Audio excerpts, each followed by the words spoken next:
السلام عليكم ورحمة الله وبركاته. الحمد لله إياه نعبد وله نصلي ونسجد وإليه نسعى ونحفد نرجو رحمته ونخشى عذابه إن عذابه الجد بالكفار ملحق. أشهد أن لا إله إلا الله وحده لا شريك له وأشهد أن محمدًا عبده ورسوله وخليله وصفيه لا نبي بعده. اللهم صل وسلم وبارك وكرم وشرف وعظم على سيدنا ومولانا محمد صلى الله عليه وسلم وعلى آله وأصحابه وجنوده وأنصاره ومن جاهد في سبيله ومن اهتدى بهديه وسنته ومن سلك طريقه ومن اتبع سنته ومن والاه ولا حول ولا قوة إلا بالله. أما بعد فيا عباد الله أوصيكم وإياي بتقوى الله فقد فاز المتقون ولعلكم تفلحون، كما أشار إليه قوله سبحانه وتعالى في محكم تنزيله وهو أصدق القائلين: أعوذ بالله السميع العليم من الشيطان الرجيم يا أيها الذين آمنوا اتقوا الله حق تقاته ولا تموتن إلا وأنتم مسلمون. يا أيها الذين آمنوا اتقوا الله ولتنظر نفس ما قدمت لغد واتقوا الله إن الله خبير بما تعملون. Ma'asyiral muslimin wa zumratal mu'minin, jamaah sedang salat Jumat rahimakumullah. Marilah senantiasa kita panjatkan puji dan syukur kehadirat Allah Subhanahu wa taala atas limpahan nikmat dan karunia-Nya kepada kita semua, baik itu nikmat yang kita minta maupun nikmat yang tidak kita minta, baik itu nikmat zahir maupun nikmat batin, baik itu nikmat yang kita rasakan langsung atau nikmat yang tidak kita rasakan secara langsung. Begitu banyak Allah menganugerahkannya kepada kita semua. Wa in ta'uddu ni'matallahi la tuhsuha. Seandainya kita mau menghitung nikmat anugerah Allah, yakin kita tidak akan sanggup untuk menghitungnya. Syukur nikmat tersebut kita manifestasikan dalam bentuk meningkatkan kualitas iman dan takwa kita kepada Allah Subhanahu wa taala melalui salat Jumat pada siang hari ini. Dan kita berharap mudah-mudahan Jumat yang kita lakukan adalah Jumat yang tidak hanya sekedar ikut-ikutan, Jumat hanya sekedar menggugurkan kewajiban, Jumat bukan sekedar tidak enak dengan handai kerabat dan taulan, namun Jumat yang benar-benar bisa meningkatkan keimanan dan ketakwaan kepada Allah Subhanahu wa taala. Salawat dan salam semoga selalu terlimpah ruah keharibaan Nabi besar Muhammad sallallahu alaihi wasallam beserta para keluarganya, para sahabatnya dan para pengikutnya ila yaumil qiyamah. Ma'asyiral muslimin rahimakumullah. Syekh Jalaluddin Rumi di dalam kitab Masnawinya menyampaikan sebuah kisah parodi bahwa ada seorang wanita muda, putri dari seorang pendeta, yang jatuh cinta kepada seorang pemuda muslim. Sang ayah pendeta gusar, gundah dan gelisah, khawatir kalau putrinya ini mengikuti agama yang dianut oleh sang pemuda, boleh jadi putrinya akan murtad keluar dari agama asalnya. Berbagai macam cara dilakukan untuk memutuskan hubungan cinta keduanya, namun tidak pernah berhasil. Di tengah-tengah setengah keputusasaannya, sang pendeta amat sangat bahagia ketika suatu saat terdengar suara lantunan azan yang menyakitkan, suara azan yang tidak mengenakkan, suara azan yang dibenci oleh para pendengarnya karena dilantunkan dengan suara yang tidak baik dan dengan cara yang tidak baik, sehingga membangunkan tidur sang putri dari pendeta ini. Sang putri pun bertanya kepada sang ayah pendeta, "Wahai ayah, gerangan suara apakah itu?" "Itu suara azan, anakku." "Apakah azan itu, wahai ayah?" "Azan adalah panggilan bagi umat Islam untuk melaksanakan salat menghadap Tuhannya." Lalu sang putri berkesimpulan, kenapa Islam memanggil umatnya untuk menghadap Tuhannya dengan panggilan yang sangat jelek, dengan suara yang sangat sumbang, dengan cara yang sangat menyakitkan, yang tidak mengenakan bagi para pendengarnya. Kenapa Islam memanggil umatnya untuk menghadap Tuhannya dengan cara azan yang sangat jelek dan cempreng seperti itu? Wahai ayah, saksikan, mulai saat ini saya memutuskan hubungan cinta saya kepada pemuda muslim karena saya mendengar suara azan yang sangat jelek, cempreng dan menyakitkan. Betapa sang ayah pendeta ini bahagia bukan kepalang.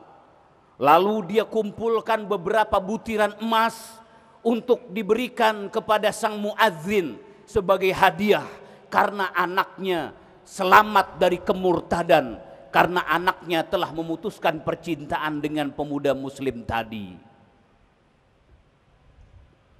Ma'asyiral muslimin rahimakumullah.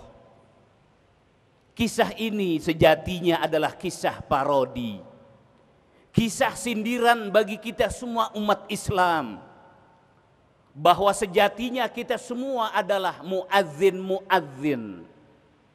Kita semuanya adalah pelantun azan yang mengajak orang lain untuk menghadap kepada agama kita, menghadap kepada Allah, memenuhi panggilan Allah Subhanahu wa ta'ala. Oleh karenanya janganlah azan yang kita lantunkan itu azan yang jelek, azan yang cempreng, azan yang sumbang, azan yang menyakitkan, sehingga orang memberikan label, memberikan justifikasi, memberikan pembenaran bahwa Islam adalah identik dengan hal-hal yang tidak baik. Islam adalah identik dengan terorisme. Islam adalah identik dengan tidak mencintai kebersihan. Islam adalah identik dengan korupsi. Hal itu bisa terjadi lain tidak lain bukan adalah karena lantunan-lantunan azan yang dilakukan oleh sebagian umat Islam dengan suara yang jelek, dengan suara yang cempreng, dengan suara yang sumbang. Hadirin hadirat rahimakumullah, kita semua sejatinya adalah para muadzin. Kita semua adalah orang yang mengajak kepada orang lain untuk melaksanakan agama Allah, mengikuti ajaran Allah, melaksanakan agama Islam. Dan azan yang kita lakukan bukanlah azan seperti azan biasa, Allahu Akbar dan seterusnya sampai la ilaha illallah. Namun azan yang dimaksud di sini adalah azan berupa al-akhlak, azan berupa tingkah laku, azan berupa moral, sikap, attitude dan perbuatan kita. Jangan sampai lantunan azan yang keluar dari perbuatan kita adalah lantunan azan yang cempreng dan jelek.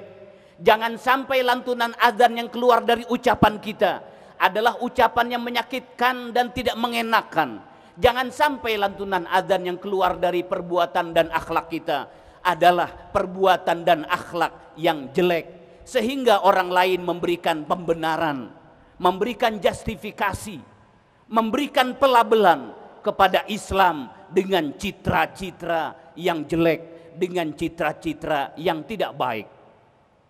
Ma'asyiral muslimin rahimakumullah, di dalam hadis diriwayatkan oleh Imam Muslim, Rasulullah sallallahu alaihi wasallam bercerita, ada dua orang yang melakukan transaksi jual beli tanah. Dan ketika transaksi itu telah berhasil dilakukan, mulailah sang pembeli mengolah tanah yang dia beli. Dan betapa kaget dia karena di dalam tanah itu ada sebuah guci emas yang amat mahal harganya. Kemudian sang pembeli mengembalikan guci emas itu kepada sang penjual sambil berkata bahwa dia beli tanah, bukan beli guci emas. Betapa takjub sang penjual. Sang penjual pun kemudian berkata, saya telah menjual tanah berikut apa yang ada di dalamnya. Dengan kata lain, guci emas yang ada di dalamnya ini adalah hak Anda dan milik Anda. Namun sang pembeli tetap tidak mau menerimanya. Dia mengatakan, saya hanya membeli tanahnya. Sang penjual pun tidak mau menerima guci emas karena dia mengatakan, saya telah menjual tanah beserta isi-isinya. Sampai-sampai diadukanlah masalah ini ke meja pengadilan. Betapa salut dan takjub sang hakim melihat azan, lantunan azan yang begitu indah dari dua anak manusia, sang penjual dan pembeli ini. Akhirnya diambillah solusi yang mengenakan kedua belah pihak, win-win solution, yang mana solusi tersebut adalah sang hakim bertanya kepada sang penjual, apakah Anda mempunyai anak? Iya, saya mempunyai anak perempuan. Sang pembeli, apakah Anda mempunyai anak? Iya, saya mempunyai anak lelaki. Bagaimana kalau anak kalian berdua dinikahkan, kemudian guci emas itu dijadikan modal untuk keluarga, kehidupan keluarga mereka berdua. Ma'asyiral muslimin rahimakumullah, sungguh indah lantunan adzan dari sang penjual dan pembeli ini. Dan begitu pula lah hendaknya kita kaum muslimin melantunkan adzan sehingga orang melihat Islam dengan baik, dengan salut dan hormat karena lantunan adzan yang indah, yang penuh dengan rahmat dan kasih sayang yang keluar dari adzan-adzan kita.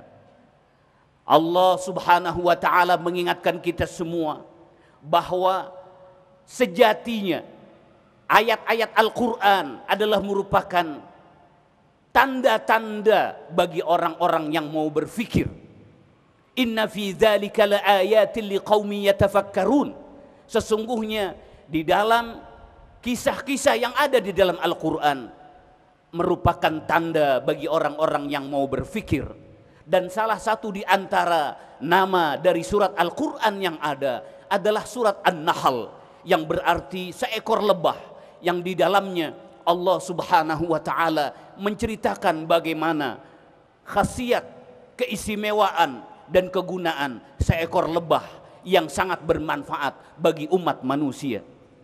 Di antaranya adalah bahwa dari seekor lebah keluar madu yang amat sangat bermanfaat buat manusia. Lebah mempunyai manfaat yang amat besar dalam kehidupan manusia, sehingga Rasulullah Sallallahu Alaihi Wasallam bersumpah dengan kebesaran dan keagungan Allah, hendaknya umat Islam bisa berperilaku seperti seekor lebah. Rasulullah Sallallahu Alaihi Wasallam bersabda, "Walladzi nafsi biyadih," demi zat yang jiwaku berada di dalam genggaman kekuasaannya, inna masalal mu'min kamasalin nahlah. Sesungguhnya perumpamaan seorang mukmin adalah laksana seperti seekor lebah. Akalat tayyiban, dia mengkonsumsi sesuatu yang tayyib, sesuatu yang baik, sesuatu yang diridhoi oleh Allah Subhanahu wa taala. Seekor lebah, kita semua sama-sama mafhum, dia mengisap saripati dari bunga-bunga yang amat bagus, yang indah, yang bersih dan halal. Begitu pula lah hendaklah umat Islam meniru seekor lebah. Ketika dia mengkonsumsi sesuatu, maka dia kedepankan yang dia konsumsi adalah sesuatu yang halal, yang thayyib, yang diridhoi oleh Allah Subhanahu wa taala. Akalat thayyiban, dia memakan sesuatu yang baik. Kemudian seekor lebah wa wada'at thayyiban, dan seekor lebah apabila mengeluarkan sesuatu, maka dia mengeluarkan sesuatu yang amat sangat baik buat kehidupan manusia, yaitu madu sebagai obat bagi kita semua. Bagi kita umat Islam, pelajaran dari seekor lebah yang kedua adalah hendaknya apabila kita mengeluarkan sesuatu, baik itu berbentuk perbuatan, baik itu berbentuk ucapan, tindak tanduk, moral, akhlak yang kita lakukan, maka hendaknya perbuatan, moral, akhlak dan tingkah laku yang baik yang bisa bermanfaat buat orang lain. Rasulullah sallallahu alaihi wasallam mengingatkan kita semua, khairun nas anfa'uhum linnas, sebaik-baik manusia adalah yang paling banyak manfaatnya buat orang di sekitarnya. Begitulah seekor lebah yang mengeluarkan madu yang amat bermanfaat buat manusia. Begitu pula hendaknya kita kaum muslimin mengeluarkan sesuatu yang bisa bermanfaat buat orang di sekitar kita. Dan yang terakhir, ma'asyiral muslimin rahimakumullah, Rasulullah menggambarkan seekor lebah, walam tuksir walam tufsid. Seekor lebah apabila hinggap di suatu tempat, maka dia tidak merusak, maka dia tidak membuat onar, maka dia tidak menjadi biang kerok, maka dia tidak membuat gangguan kepada orang di sekitarnya, kecuali dia diganggu terlebih dahulu oleh orang-orang di sekitarnya. Maka umat Islam yang meniru seekor lebah yang dianjurkan oleh Rasulullah sallallahu alaihi wasallam hendaknya melantunkan azan, azan yang tidak merusak, azan yang tidak mengganggu, azan yang tidak menyebabkan orang lain di sekitarnya menjadi sulit, menjadi repot, menjadi pusing, menjadi biang kerok dalam lingkungan sekitarnya. Seperti itulah hendaknya umat Islam menampakkan dirinya dalam bentuk azan-azan yang sangat indah, azan-azan yang sangat enak didengar, azan-azan yang orang lain akan menjustifikasi bahwa Islam adalah benar-benar rahmatan lil alamin. Rahmatan lil alaminnya Islam adalah tergantung azan-azan kita juga. Apabila azan yang kita lakukan adalah azan yang baik, azan yang indah berupa akhlak, moral, tingkah laku, perbuatan dan ucapan-ucapan yang baik dan indah, maka orang akan menjustifikasi Islam rahmatan lil alamin. Tetapi sebaliknya, apabila lantunan azan yang kita lakukan adalah lantunan azan yang jelek, azan yang sumbang, azan yang menyakitkan, maka orang-orang di sekitar kita boleh jadi akan menjustifikasi Islam adalah agama yang tidak baik. Islam adalah agama yang penuh dengan nilai-nilai inharmonis, jauh dari keharmonisan dan kerahmatan lil alaminan akibat perbuatan, ulah, akhlak, perilaku dari kita semua yang melantunkan adzan-adzan tidak baik. Mudah-mudahan Allah memberikan taufik dan hidayah bagi kita semua agar kita bisa melantunkan adzan-adzan yang baik dan indah, yang enak didengar, sehingga orang lain akan tertarik mengikuti ajaran agama kita, agama yang rahmatan lil alamin. Mudah-mudahan Allah memberikan taufik dan hidayah bagi kita semua. Amin amin ya rabbal alamin. Barakallah li wa lakum fil Qur'anil Karim wa nafa'ani wa iyyakum bima fihi minal ayati wadh-dhikril hakim wa taqabbalallahu minni wa minkum tilawatahu innahu huwal ghafurur rahim. Alhamdulillahi hamdan kama amar. Ashhadu an la ilaha illallah wahdahu la syarika lah iqraran bi rububiyyatihi wa irghaman liman jahada bihi wa kafar. وأشهد أن سيدنا ونبينا محمدا عبده ورسوله سيد الجن والبشر. اللهم صل وسلم وبارك على سيدنا محمد وعلى آله وصحبه ما اتصلت عين بنظر وأذن بخبر من يومنا هذا إلى يوم المحشر. أما بعد فيا عباد الله اتقوا الله فيما أمر وانتهوا عما نهى عنه وحذر، واعلموا أن الله صلى على نبيه قديما وقال جل جلاله عليما: إن الله وملائكته يصلون على النبي يا أيها الذين آمنوا صلوا عليه وسلموا تسليما. اللهم صل وسلم وبارك على عبدك ورسولك النبي الأمي سيدنا ومولانا محمد، كما صليت وسلمت وباركت على إبراهيم وعلى آل إبراهيم في العالمين إنك حميد مجيد. ورضى اللهم عن الخلفاء الراشدين أبي بكر وعمر وعثمان وعلي، وعن بقية الصحابة وقرابة رسول الله، وعلينا معهم برحمتك يا أرحم الراحمين. اللهم أعز الإسلام والمسلمين، اللهم أعز الإسلام والمسلمين، اللهم أعز الإسلام والمسلمين، وأهلك الكفرة والمبتدعة والمشركين، ودمر أعداءك أعداء الدين. اللهم آمنا في دورنا وأصلح ولاة أمورنا، واجعل اللهم ولايتنا إندونيسيا وجاكرتا خاصة ممن خافك واتقاك. اللهم اغفر للمؤمنين والمؤمنات والمسلمين والمسلمات الأحياء منهم والأموات، إنك سميع قريب مجيب الدعوات ويا قاضي الحاجات. ربنا اغفر لنا ولوالدينا وارحمهم كما ربونا صغارا. ربنا هب لنا من أزواجنا وذرياتنا قرة أعين واجعلنا للمتقين إماما. ربنا تقبل منا إنك أنت السميع العليم، وتب علينا إنك أنت التواب الرحيم، واهدنا ووفقنا إلى الحق وإلى طريق مستقيم. ربنا آتنا في الدنيا حسنة وفي الآخرة حسنة وقنا عذاب النار. عباد الله، إن الله يأمر بالعدل والإحسان وإيتاء ذي القربى وينهى عن الفحشاء والمنكر والبغي يعظكم لعلكم تذكرون، ولذكر الله أكبر.